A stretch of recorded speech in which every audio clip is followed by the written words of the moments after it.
السلام علیکم دوستو، میں ہوں کاشف قمر اور آپ موجود ہیں اسلامک نیٹ ورک پہ۔ آج ہم بخاری شریف کی کتاب الصوم میں روزوں کے بیان میں حدیث نمبر 1901 حدیث دیکھتے ہیں۔ حضرت ابو ہریرہ سے روایت ہے، وہ نبی صلی اللہ علیہ وسلم سے بیان کرتے ہیں کہ آپ صلی اللہ علیہ وسلم نے فرمایا، جس شخص نے شب قدر میں ایمان اور یقین کے ساتھ ثواب کی نیت سے قیام کیا تو اس کے سابقہ گناہ معاف کر دیے جائیں گے۔ اسی طرح جس نے رمضان کا روزہ ایمان یقین کے ساتھ اور حصول ثواب کی نیت سے رکھا، اس کے بھی پہلے گناہ معاف کر دیے جائیں گے۔ صحیح بخاری حدیث نمبر 1902۔ حضرت ابن عباس سے روایت ہے، انہوں نے فرمایا کہ نبی صلی اللہ علیہ وسلم لوگوں میں سب سے زیادہ خیر کی سخاوت کرنے والے ہوتے تھے، اور سب سے زیادہ آپ صلی اللہ علیہ وسلم کی سخاوت ماہ رمضان میں ہوتی تھی، جبکہ حضرت جبرائیل علیہ السلام آپ کی ملاقات ہوتی۔ حضرت جبرائیل علیہ السلام رمضان المبارک کے ختم ہونے تک ہر رات آپ صلی اللہ علیہ وسلم سے ملاقات کرتے۔ نبی صلی اللہ علیہ وسلم ان سے قرآن مجید کا دورہ فرماتے۔ جس وقت آپ صلی اللہ علیہ وسلم سے حضرت جبرائیل علیہ السلام کی ملاقات ہوتی تو آپ کھلی ہوا سے بھی زیادہ سخی ہوتے۔ صحیح بخاری حدیث نمبر 1903۔ حضرت ابو ہریرہ سے روایت ہے، انہوں نے کہا کہ نبی صلی اللہ علیہ وسلم نے فرمایا، جو شخص جھوٹ اور فریب کاری ترک نہ کرے تو اللہ تعالیٰ کو اس کی ضرورت نہیں کہ وہ روزے کے نام سے اپنا کھانا پینا چھوڑ دے۔ صحیح بخاری حدیث نمبر 1904۔ حضرت ابو ہریرہ سے روایت ہے، انہوں نے کہا کہ رسول اللہ صلی اللہ علیہ وسلم نے فرمایا، اللہ تعالیٰ کا ارشاد گرامی ہے، ابن آدم کے تمام اعمال اس کے لیے ہیں مگر روزہ وہ خاص میرے لیے ہے اور میں خود ہی اس کا بدلہ دوں گا۔ روزہ ایک ڈھال ہے، جب تم میں سے کسی کا روزے کا دن ہو تو وہ بری باتیں اور شور و غوغا نہ کرے۔ اگر اسے کوئی گالی دے یا اس سے جھگڑا کرے تو وہ اسے یہ کہہ دے کہ میں روزے سے ہوں۔ اس ذات کی قسم جس کے ہاتھ میں میری جان ہے، روزہ دار کے منہ کی بو اللہ کے ہاں کستوری کی خوشبو سے زیادہ بہتر ہے۔ روزے دار کے لیے دو مسرتیں ہیں یا دو خوشخبریاں ہیں جن سے وہ خوش ہوتا ہے۔ ایک تو روزہ کھولنے کے وقت خوش ہوتا ہے، دوسرا جب وہ اپنے مالک سے ملے گا تو روزے کا ثواب دیکھ کر خوش ہوگا۔ صحیح بخاری حدیث نمبر 1905۔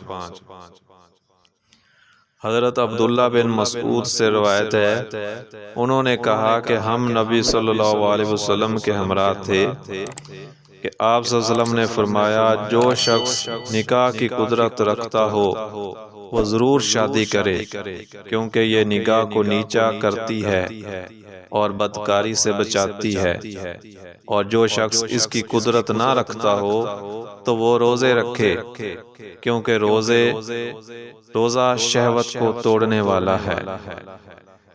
صحیح بخاری حدیث نمبر 1906۔ حضرت عبداللہ بن عمر سے روایت ہے کہ رسول اللہ صلی اللہ علیہ وسلم نے رمضان المبارک کا ذکر کیا اور فرمایا، روزہ نہ رکھو حتیٰ کہ چاند دیکھ لو، اور اس وقت تک روزہ رکھنا بند نہ کرو حتیٰ کہ چاند دیکھ لو، پھر اگر تم پر بادل چھا جائے تو اندازہ کر کے مہینہ پورا کرو۔ صحیح بخاری حدیث نمبر 1907۔ حضرت عبداللہ بن عمر ہی سے روایت ہے کہ رسول اللہ صلی اللہ علیہ وسلم نے فرمایا مہینہ 29 رات کا بھی ہوتا ہے، لہذا تم چاند دیکھ لو تو روزہ رکھو، اور اگر مطلع ابر آلود ہو تو 30 دن کی گنتی پوری کرو۔ صحیح بخاری حدیث نمبر 1908۔ حضرت عبداللہ بن عمر ہی سے روایت ہے کہ نبی صلی اللہ علیہ وسلم نے فرمایا مہینہ اس طرح اور اس طرح ہوتا ہے، تیسری مرتبہ آپ نے انگوٹھا دبا لیا، یعنی 29 دن کا بھی ہوتا ہے۔ صحیح بخاری حدیث نمبر 1909۔ حضرت ابو ہریرہ سے روایت ہے، انہوں نے کہا کہ نبی صلی اللہ علیہ وسلم نے یہ کہا کہ ابو القاسم نے فرمایا رمضان کا چاند دیکھ کر روزہ رکھو اور شوال کا چاند دیکھ کر عید الفطر کرو، اور اگر بادل چھایا ہو تو شعبان کی گنتی 30 دن پوری کرو۔ صحیح بخاری حدیث نمبر 1910۔ حضرت ام سلمہ سے روایت ہے کہ نبی کریم صلی اللہ علیہ وسلم نے ایک ماہ کے لیے اپنی بیویوں سے ترک طلاق کی قسم اٹھائی۔ جب 29 دن گزر گئے تو صبح سویرے یا دوپہر کو آپ ان کے پاس تشریف لے گئے۔ عرض کیا گیا کہ آپ صلی اللہ علیہ وسلم نے تو ایک ماہ تک ان کے پاس نہ آنے کی قسم اٹھائی تھی۔ آپ صلی اللہ علیہ وسلم نے فرمایا مہینہ 29 دن کا بھی ہوتا ہے۔ صحیح بخاری حدیث نمبر 1911۔ حضرت انس سے روایت ہے، انہوں نے فرمایا کہ رسول اللہ صلی اللہ علیہ وسلم نے ایک ماہ تک کے لیے اپنی بیویوں سے ترک طلاق کی قسم اٹھائی، جبکہ آپ صلی اللہ علیہ وسلم کے پاؤں کو موچ آ گئی تھی۔ آپ اپنے بلا خانہ میں 29 دن تک اقامت گزین رہے۔ پھر آپ صلی اللہ علیہ وسلم نیچے اترے تو لوگوں نے عرض کیا اللہ کے رسول صلی اللہ علیہ وسلم، آپ صلی اللہ علیہ وسلم نے تو مہینے بھر کی قسم اٹھائی تھی۔ آپ صلی اللہ علیہ وسلم نے فرمایا مہینہ 29 دن کا بھی ہوتا ہے۔ صحیح بخاری حدیث نمبر 1912۔ حضرت ابو بکرہ سے روایت ہے، وہ نبی صلی اللہ علیہ وسلم سے بیان کرتے ہیں کہ آپ صلی اللہ علیہ وسلم نے فرمایا عید کے دنوں مہینے یعنی رمضان اور ذی الحجہ کم نہیں ہوتے۔ صحیح بخاری حدیث نمبر 1913۔ حضرت ابن عمر سے روایت ہے، وہ نبی صلی اللہ علیہ وسلم سے بیان کرتے ہیں کہ آپ صلی اللہ علیہ وسلم نے فرمایا ہم امی لوگ ہیں، حساب کتاب نہیں جانتے، مہینہ اس طرح اور کبھی اس طرح ہوتا ہے، یعنی کبھی 29 دن کا اور کبھی 30 دن کا ہوتا ہے۔ صحیح بخاری حدیث نمبر 1914۔ حضرت ابو ہریرہ سے روایت ہے، وہ نبی صلی اللہ علیہ وسلم سے بیان کرتے ہیں کہ آپ صلی اللہ علیہ وسلم نے فرمایا تم میں سے کوئی شخص رمضان سے 1 یا 2 دن پہلے روزہ نہ رکھے، لیکن اگر کوئی شخص اپنے معمول کے روزے رکھتا ہو تو وہ اس دن روزہ رکھ لے۔ صحیح بخاری حدیث نمبر 1915۔ حضرت براء بن عازب سے روایت ہے، انہوں نے فرمایا حضرت محمد صلی اللہ علیہ وسلم کے صحابہ کرام کا یہ دستور تھا کہ جب کوئی روزے سے ہوتا اور افطار کے وقت وہ افطار کرنے سے پہلے سو جاتا تو پھر باقی رات میں کچھ نہ کھا سکتا اور نہ دوسرے دن، یہاں تک کہ شام ہو جاتی۔ ایک دن قیس بن سرمہ انصاری روزے سے تھے، افطار کا وقت آیا تو اپنی اہلیہ کے پاس آئے اور ان سے پوچھا کہ تمہارے پاس کچھ کھانا ہے؟ انہوں نے کہا نہیں، لیکن میں کہیں جاتی ہوں اور تمہارے لیے کھانے کا بندوبست کرتی ہوں۔ وہ سارا دن محنت مزدوری کرتے تھے، ان پر نیند غالب آ گئی اور وہ سو گئے۔ جب ان کی اہلیہ آئیں تو انہیں سویا ہوا دیکھ کر کہنے لگی ہائے تمہاری محرومی، اور دوسرے دن دوپہر کے وقت بھوک کے مارے بے ہوش ہو گئے۔ یہ واقعہ نبی کریم صلی اللہ علیہ وسلم سے ذکر کیا گیا تو اس وقت یہ آیت نازل ہوئی، تمہارے لیے روزوں کی رات اپنی بیویوں کے پاس جانا حلال کر دیا گیا ہے۔ اس پر صحابہ کرام بہت خوش ہوئے۔ یہ بھی آیت نازل ہوئی، کھاؤ پیو یہاں تک کہ شب کی سیاہ دھاری سے سفیدہ صبح کی دھاری نمایاں نظر آ جائے۔ صحیح بخاری حدیث نمبر 1916۔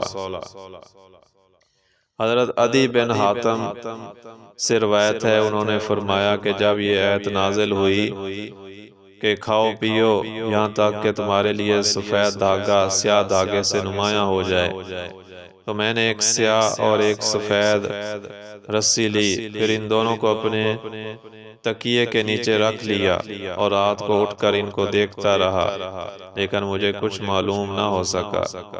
چنانچہ میں صبح کے وقت رسول اللہ صلی اللہ علیہ وسلم کے پاس گیا اور آپ صلی اللہ علیہ وسلم سے اس کا ذکر کیا تو آپ صلی اللہ علیہ وسلم نے فرمایا، سیاہ دھاگا شب کی سیاہی اور سفید دھاگا صبح کی سفیدی ہے۔ صحیح بخاری حدیث نمبر 1917۔ حضرت سہل بن سعد سے روایت ہے، انہوں نے فرمایا کہ یہ آیت کریمہ نازل ہوئی، کھاؤ اور پیو یہاں تک کہ سفید دھاگا سیاہ دھاگے سے نمایاں ہو جائے، لیکن اس کے بعد کے الفاظ نازل نہیں ہوئے تھے، اس لیے کچھ لوگ جب روزہ رکھنے کا ارادہ کرتے تو اپنے پاؤں سے سفید اور سیاہ دھاگا باندھ لیتے، پھر کھاتے رہتے حتیٰ کہ ان کا رنگ ایک دوسرے سے ممتاز ہو جاتا۔ جب اللہ تعالیٰ نے من الفجر کے الفاظ نازل فرمائے تو انہیں پتہ چلا کہ اس سے مراد دن اور رات ہے۔ صحیح بخاری حدیث نمبر 1918 اور 1919۔ حضرت ابن عمر اور حضرت عائشہ سے روایت ہے کہ حضرت بلال رات کو اذان دیا کرتے تھے تو رسول اللہ صلی اللہ علیہ وسلم نے فرمایا، تم کھاتے پیتے رہا کرو یہاں تک کہ ابن مکتوم اذان دیں، کیونکہ وہ اذان نہیں دیتے حتیٰ کہ فجر طلوع ہو جائے۔ صحیح بخاری حدیث نمبر 1920۔ حضرت سہل بن سعد سے روایت ہے، انہوں نے فرمایا کہ میں اپنے گھر میں سحری کھاتا پھر جلدی کرتا تھا کہ میں رسول اللہ صلی اللہ علیہ وسلم کے ہمراہ نماز فجر پا سکوں۔ صحیح بخاری حدیث نمبر 1921۔ حضرت زید بن ثابت رضی اللہ تعالیٰ عنہ سے روایت ہے، انہوں نے فرمایا کہ ہم نے نبی صلی اللہ علیہ وسلم کے ہمراہ سحری کھائی، پھر آپ صلی اللہ علیہ وسلم صبح کی نماز کے لیے کھڑے ہو گئے۔ حضرت انس نے دریافت کیا، اذان فجر اور سحری کے درمیان کتنا وقت تھا؟ حضرت زید بن ثابت نے فرمایا 50 آیات کی تلاوت کرنے کے برابر وقفہ تھا۔ صحیح بخاری حدیث نمبر 1922۔ حضرت عبداللہ بن عمر سے روایت ہے کہ نبی صلی اللہ علیہ وسلم نے ایک دفعہ مسلسل روزے رکھے تو صحابہ کرام نے بھی آپ کے ہمراہ صوم سال کا اہتمام کیا۔ جب انہیں سخت تکلیف ہوئی تو آپ صلی اللہ علیہ وسلم نے انہیں منع فرما دیا۔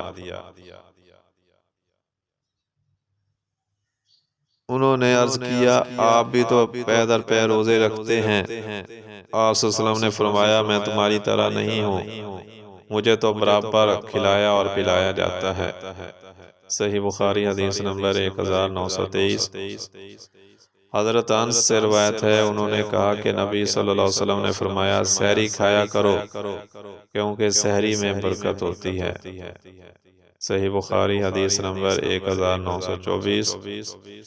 حضرت سلمہ بن عقو سے روایت ہے کہ نبی صلی اللہ علیہ وسلم نے ایک شخص کو عاشورہ کے دن یہ منادی کرنے کے لیے بھیجا، آج جس شخص نے کچھ کھا لیا ہے وہ شام تک مزید نہ کھائے۔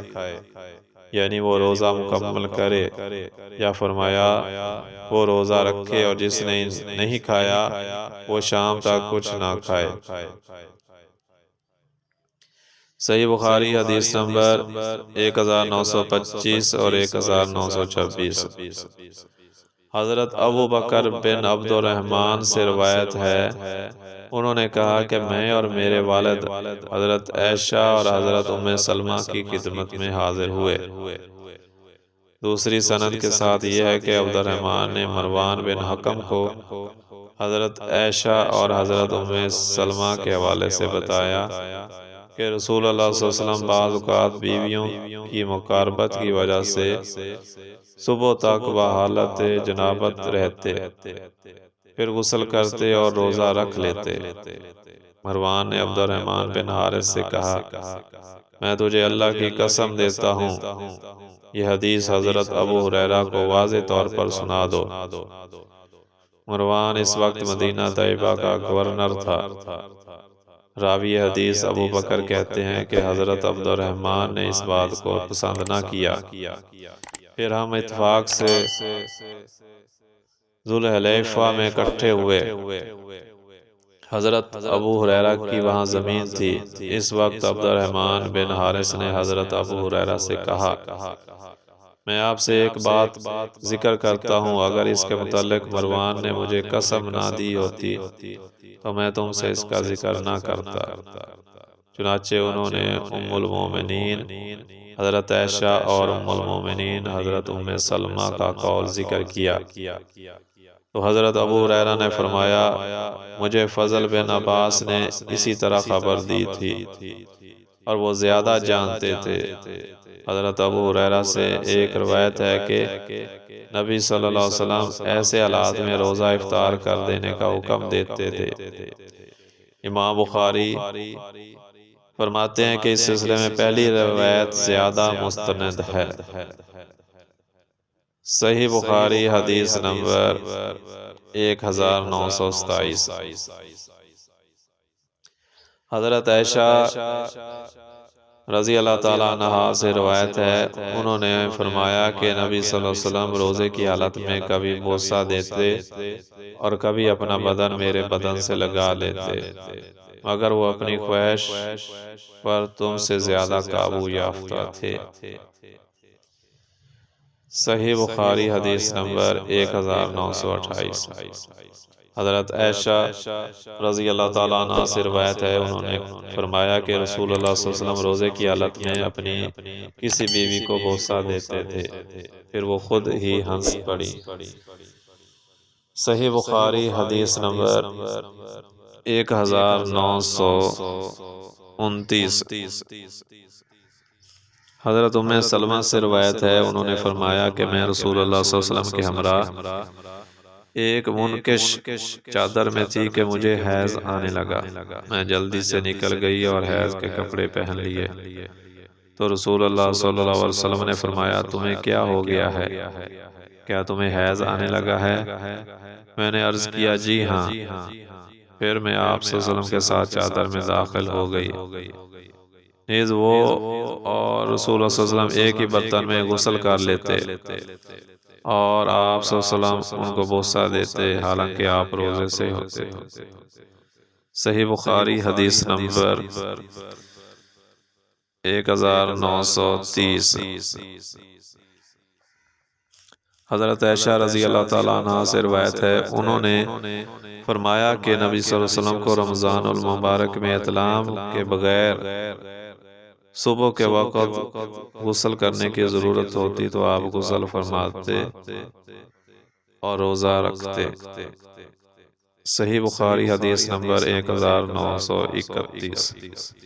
حضرت ابو بکر بن عبد الرحمن سے روایت ہے، انہوں نے کہا، میں اور میرے والد گرامی حضرت عبد الرحمن حضرت عائشہ کے پاس حاضر ہوئے تو انہوں نے فرمایا، میں گواہی دیتی ہوں کہ رسول اللہ صلی اللہ علیہ وسلم احتلام کے بغیر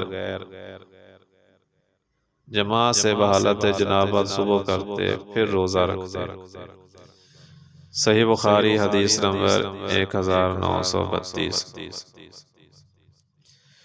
پھر ہم حضرت ام سلمہ کے پاس گئے تو انہوں نے بھی اسی طرح فرمایا۔ صحیح بخاری حدیث نمبر 1933۔ حضرت ابو ہریرہ سے روایت ہے، وہ نبی صلی اللہ علیہ وسلم سے بیان کرتے ہیں، آپ صلی اللہ علیہ وسلم نے فرمایا، اگر کوئی شخص بھول کر کھا پی لے تو اپنے روزے کو پورا کرے، کیونکہ یہ اللہ تعالیٰ نے اس کو کھلایا پلایا ہے۔ صحیح بخاری حدیث نمبر 1934۔ حضرت حمران سے روایت ہے، انہوں نے کہا کہ میں نے حضرت عثمان کو دیکھا کہ انہوں نے وضو کیا اور اپنے دونوں ہاتھوں پر 3 بار پانی بہایا، پھر کلی کی اور ناک میں پانی ڈالا، اس کے بعد 3 بار پھر دھویا، پھر دائیں ہاتھ کونی تک دھویا، پھر دھویا، پھر بائیں ہاتھ کونی تک 3 بار دھویا، اس کے بعد سر کا مسح کیا، پھر دائیں پاؤں 3 بار، اس کے بعد بایاں پاؤں 3 بار دھویا، پھر فرمایا، میں نے رسول اللہ صلی اللہ علیہ وسلم کو دیکھا کہ آپ صلی اللہ علیہ وسلم نے میرے اس وضو کی طرح وضو کیا، اور فرمایا، جس نے میرے وضو جیسا وضو کیا اور 2 رکعتیں پڑھیں اور دل میں کوئی خیال نہ لایا تو اس کے پچھلے سب گناہ معاف کر دیے جائیں گے۔ صحیح بخاری حدیث نمبر